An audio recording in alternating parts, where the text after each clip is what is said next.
जय गुरु गोरखनाथ।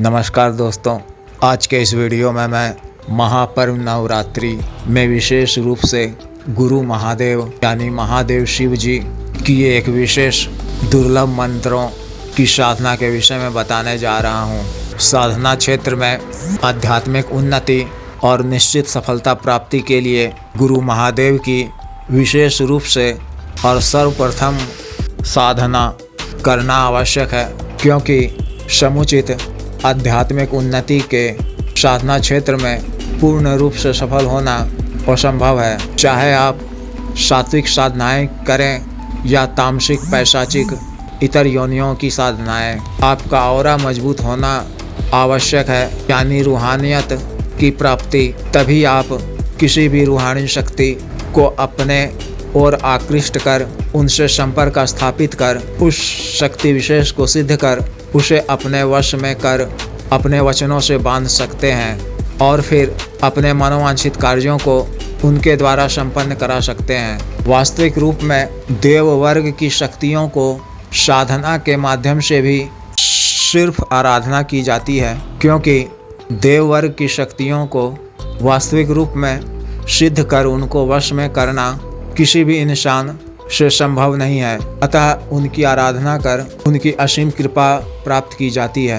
देवों के देव महादेव और गुरुओं के गुरु गुरु महादेव की आराधना जब वास्तविक और ओकिलित समय काल के अनुसार प्रभावी जागृत मंत्रों के द्वारा किया जाता है तो महादेव शिव जी के कृपा से अत्यधिक आध्यात्मिक उन्नति होती है, जिस कारण जब आप किसी अन्य देव वर्ग की शक्तियों की आराधना करते हैं या देव वर्ग के निचले पायदान पर की शक्तियां जैसे अप्सरा, यक्षिणी, योगिनी, गंधर्व, किन्नरी इत्यादि की साधनाएं या इतर योनियों की साधनाएं जैसे बेताल, पिशाच, पिशाचिनी, भूत व भूतनी, खब्बिश इत्यादि की साधनाएं इनको अपने वश में करने के लिए करते हैं तो आपका ऑरा मजबूत होना चाहिए और आप में रूहानियत का होना लाजमी है। अतः महादेव शिव जी के दिव्य मंत्रों की सफल साधनाएं करने से साधक या साधिका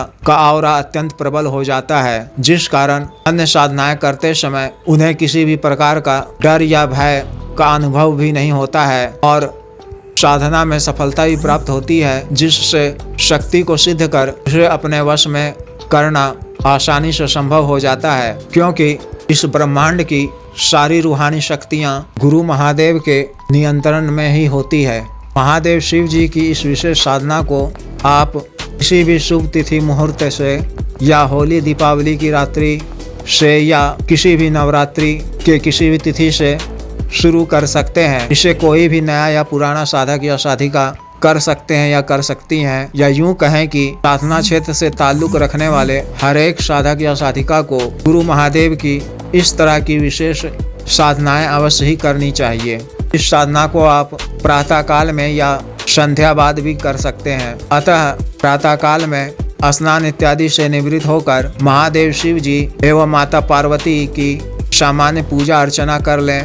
फिर पूजा घर में या शिव मंदिर में या घर के किसी एकांत खाली कमरे में पूर्व और दक्षिण के कोण वाले दिशा की तरफ अपना मुख कर सफ़ेद आसन बिछाकर साफ व स्वच्छ धुले हुए सफ़ेद वस्त्र को धारण कर बैठ जाएं। फिर गुरु मंत्र के द्वारा 3 बार मंत्र को पढ़कर अपने शरीर पर फूंक लें। फिर अपने सामने मिट्टी के एक नए दीपक में गाय के देसी शुद्ध घी से एक बाती वाला बाती, अगर सामान्य रुई की स्थान पर श्वेतार्क के फलों से प्राप्त रुई हो तो और भी उत्तम है। यह रुई आप हमारे यहाँ से भी प्राप्त कर सकते हैं। अतः पड़ी हुई बाती वाला एक दीपक को प्रज्वलित कर दीपक की लौ को अपनी तरफ रख अपने सामने दीपक को कुछ दाईं तरफ रखना है। फिर गुग्गुल का एक धूप जला लें। हाथ में जल लेकर एक छोटा संकल्प ले लें और जल को भूमि पर छोड़ दें। फिर धरती माँ और अग्निदेव को प्रणाम कर श्वेतार्क की माला या संस्कारित नई रुद्राक्ष की माला से गुरु मंत्र की एक माला का जप कर उच्चिष्ट गणपति के मंत्र को 7 बार पढ़ सबों से आज्ञा लेकर साधना के मूल मंत्र का जप अपनी क्षमता अनुसार 5 माला या 10 माला या 15 माला का 21 दिनों तक लगातार करना है। मंत्र जप के बाद क्षमा याचना कर वहीं आसन पर बैठकर 10 से 15 मिनट तक ध्यान अवश्य करना है। विशेष तरह से ध्यान करना और इसकी सूक्ष्मता को आप मुझसे संपर्क कर जान सकते हैं। फिर 22वें दिन कुल जप मंत्रों की संख्या का दशांश हवन करना है। 4 कुंड वाले हवन कुंड में आम की लकड़ी से अग्नि प्रज्वलित कर उसमें थोड़ी मात्रा में अगर उपलब्ध हो तो खैर की लकड़ी या नहीं तो थोड़ा सा कत्था डाल देना है। फिर सामान्य हवन सामग्री यानी कि हुमाद, गुग्गुल, कपूर, जौ, काला तिल, अक्षत, पंचमेवा, गाय का शुद्ध देसी घी, कपूर इत्यादि में बेल के सूखे हुए गूदा को भी शामिल करना है। हवन की आहुति देने समय अपने दाहिने हाथ की बृहस्पति वाली अंगुली में कुश को धारण कर लें या संभव हो तो स्वर्ण की अंगूठी को धारण करें। हवन की आहुति के समय मंत्रों की संख्या गिनती के लिए रुद्राक्ष की माला को अपने बाएं हाथ में पकड़ना है और दाहिने हाथ से आहुति देना है और मूल मंत्र के अंत में स्वाहा जोड़ देना है। फिर कुल आहुति दिए गए मंत्रों की संख्या का 10वां भाग का तर्पण करना है। तर्पण गाय के कच्चे दूध में मिश्री, शहद, तुलसी पत्र को मिलाकर करना है। तर्पण अपने सामने हवन कुंड के बगल में पीतल या चांदी के किसी प्लेट में डालकर करना है। तर्पण के समय मूल मंत्र में अंत में तर्पयामी जोड़ देना है। इसी तरह मार्जन के लिए तर्पण किए गए कुल मंत्रों की संख्या का 10वां भाग का मार्जन करना है। इसी गाय के कच्चे दूध के मिश्रण से मार्जन में मंत्र के अंत में पर्यामी जोड़ना है और इस मिश्रित जल को अपने सर के ऊपर छिड़क लेना है। फिर क्षमा याचना कर दूसरे दिन प्रातःकाल में हवन की सारी शेष सामग्री को राख इत्यादि किसी बहते हुए नदी में प्रवाहित कर देना है।